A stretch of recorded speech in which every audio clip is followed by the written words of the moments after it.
Hello everyone, welcome to Suman TV. నరాల బలహీనత, weaknesses అండి. చేతంతా తిమ్మిర్లు ఉంటాయి, జాయింట్ పెయిన్స్ ఉంటాయి, అలసటగా ఉంటుంది, నీరసం ఉంటుంది, అండ్ తిమ్మిర్లు వచ్చేస్తూ ఉంటాయి, నడుస్తూ ఉంటే పడిపోతూ ఉంటాం. ఇలా ఎన్నో సిమ్టమ్స్ నరాల వీక్నెస్కి మనం చూస్తూ ఉంటాము. But homeopathy doctor Chetan Raj గారు ఉన్నారండి. రూట్ కాజ్ నుంచి తగ్గించేస్తా అంటున్నారు. మంచి హోమియోపతి మెడిసిన్తో పాటు టిప్స్ కూడా, వాల్యుబుల్ టిప్స్ ఎప్పటికప్పుడు పరిచయం చేస్తూ వస్తారు.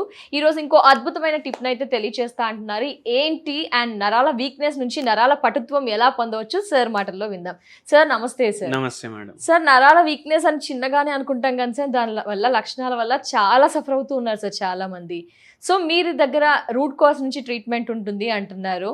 అండ్ ఏం చేయాలి, ఎలా తగ్గించుకోవచ్చు, నరాలు మళ్ళీ స్ట్రాంగ్ అవ్వాలంటే ఏం చేయాలి సార్? నరాలు అంటే ఏంది? ఇంతకుముందు మనం డిస్కస్ చేసినాం వైర్లు అనేసి. అవును సార్. అందరికీ ఒక డౌట్ ఉంటుంది, ఏంది నరాల్లో రక్తం ఫ్లో అవుతుందని. నరాల్లో రక్తం ఫ్లో కాదు, నరాల్లో కరెంటే ఫ్లో అవుతుంది. నేను తప్పు చెప్తున్నాను అనిపిస్తే మీరు గూగుల్ చేసుకొని చూసుకోవచ్చు. Okay sir. ఎందుకంటే ఇంతకుముందు ఎవరో ఒకరు ఇట్లా నేను చెప్తే దాని మీద మీములు తయారు చేసింది ఆయన. అవునా సార్? అయితే రక్తం ఫ్లో కాదు నరాల్లో. నరాల్లో ఫ్లో అయ్యేది కరెంట్. వాస్తవానికి కరెంటే. అంటే లైక్ ఎలా ఉంటుంది సార్ ఇంటర్నల్? ఎలా ఉంటది అంటే, ఇప్పుడు మన శరీరం నడుస్తుంది. మన శరీరం నడిచేది, అన్ని కంట్రోల్ చేసేది మన బుర్ర, మన బ్రెయిన్. Okay sir. అది ట్రాన్స్ఫార్మర్ లాంటిది. ఇప్పుడు ఒక గల్లీకి ఒక ట్రాన్స్ఫార్మర్ ఉంటుంది. ఫుల్ వర్షం అయితే పేలుతుంది, బడ్ అని సౌండ్ వస్తుంది, అవునా కదా? ఆ ట్రాన్స్ఫార్మర్లకు వెళ్ళి వైర్లు వచ్చి మన ఇంటికి పోతాయి. ఆ మీటర్లో కలుస్తాయి, మళ్ళీ మీటర్లకు వెళ్ళి అన్ని వైర్లు గోడల్లో అక్కడ ఇక్కడ పోతాయి. మీరు స్విచ్ చేసిండ్రు, లైట్ వస్తుంది. స్విచ్ బంద్ చేసిండ్రు, లైట్ బంద్ అయింది. ఇప్పుడు లైట్ నొప్పి అనుకోండి, దెబ్బ తాకింది, స్విచ్ ఆన్ అవుతుంది, నొప్పి అవుతుంది. పెయిన్ రిసెప్టర్స్ అంటారు దాన్ని. అది రిసెప్టర్ రిసీవ్ చేసుకుంటారు. అరే నొప్పి అవుతుంది, బ్రెయిన్కి సిగ్నల్ పోతుంది. బ్రెయిన్ ఏం చెప్తుంది, అరే నొప్పి అవుతుంది, ఆవు అనురా అనేసి అవుతుంది. ఆన్ చేస్తారు, మళ్ళీ కట్కట్ జరసేపు తర్వాత బంద్ చేస్తారు. పిల్లలు కింద పడతారు. పిల్లలు కింద పడితే ఏమో సటన్ లేచి బాగానే ఏడుస్తాడు.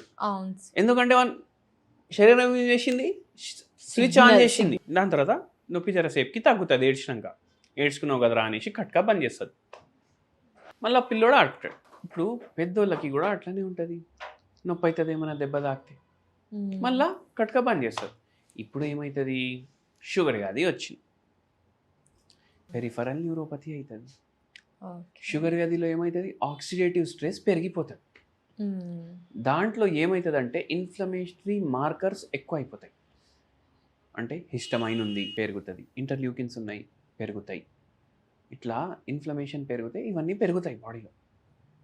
ఇప్పుడు ఐస్ క్రీమ్ ఉంది, ఐస్ క్రీమ్ మీద లిక్విడ్ చాక్లెట్ వేసి ఇస్తారు కొందరు. అవును సార్. ఆ లిక్విడ్ చాక్లెట్ ఐస్ క్రీమ్ మీద వేయంగానే ఆ లిక్విడ్ చాక్లెట్ ఏమైపోతుంది, హార్డ్ అయిపోతుంది, జమ అయిపోతుంది.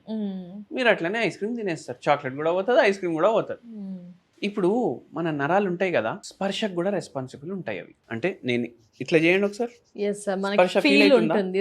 ఇది కూడా నరాలకి. మళ్ళా దెబ్బ తాకిందంటే కూడా అవే రెస్పాన్సిబుల్ ఉంటాయి. కానీ ఏంటంటే ఈ వైర్లు ఎట్లుంటాయంటే, ఇప్పుడు ఒక దొడ్డు వైర్ ఉందనుకోండి, దాంట్లో 3-4 సన్న చిన్న వైర్లు కూడా ఉంటాయి. అది కటింగ్ చేసి చూస్తే ఒక గ్రీన్ కలర్, ఒక బ్లూ కలర్, ఒక ఎల్లో కలర్, ఒక వైట్ కలర్, అట్లా ప్లాస్టిక్ లేయరింగ్ అట్లా ఉంటాయి అన్నమాట. పెయిన్కి ఒకటి అట్లా, అంటే జనరల్గా చెప్తున్నా మీకు. ఓకే సార్, అర్థమైంది. ఇప్పుడు ఈ లిక్విడ్ చాక్లెట్ ఉంది కదా, ఇన్ఫ్లమేటరీ కెమికల్స్ ఏవైతే ఉన్నాయి దాని మీద పోయి జమ అవుతాయి, ఇన్ఫ్లమేషన్ లాగా జమ అయిపోయింది. ఇప్పుడు జమ అయిపోతే ఏమవుతుంది, డ్యామేజ్ ఉన్నా లేకున్నా నొప్పి స్టార్ట్ అయిపోతుంది.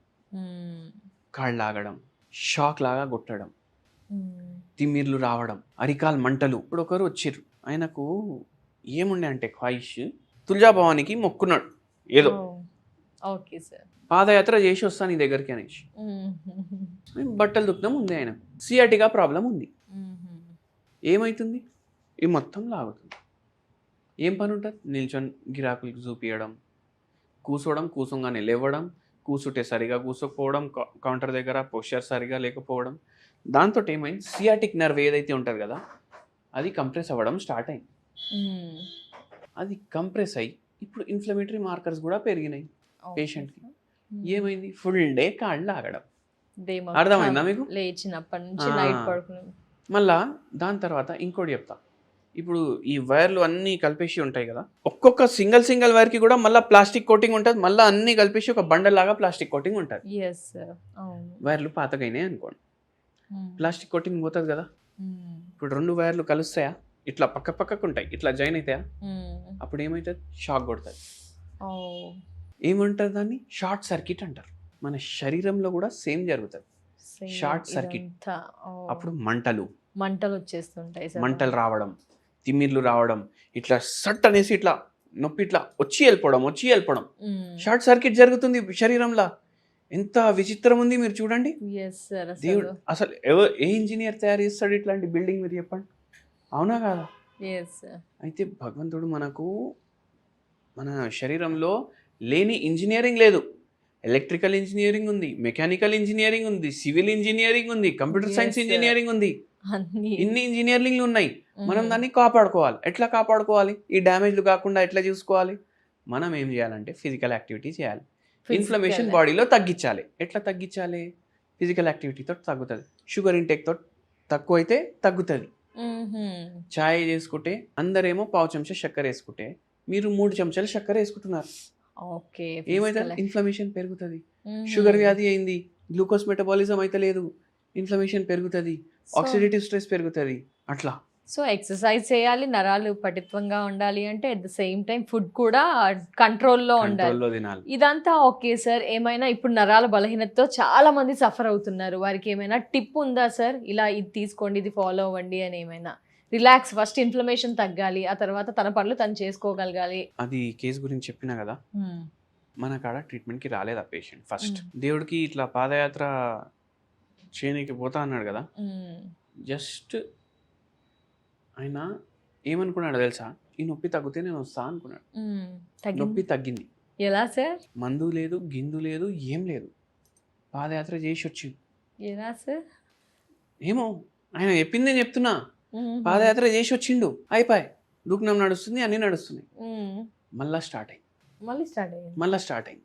అప్పుడు మన కాడ వచ్చింది. అంటే నా ఇంటర్ప్రిటేషన్ ఏమొచ్చిందంటే, దేవుడు ఇప్పుడు ఆ నొప్పి తగ్గించిండు, ఈయన వచ్చిండు, కానీ మళ్ళా పోస్చర్ ప్రాబ్లమ్స్, బయట తినడం, అవునా కాదా, వెయిట్ ఎక్కువ ఉండడం, మళ్ళీ స్టార్ట్ అయింది. వచ్చిండ్రు, మందులు ఇచ్చినాం, హోమ్ రెమెడీ చెప్పినాం. ఏమేమి చెప్పినాం తెలుసా? మిరియాల బుక్ని ఉంటుంది కదా, ఏం చేయాలంటే కొద్దిగా తీసుకోవాలి, ఒక 1/2 చెంచా.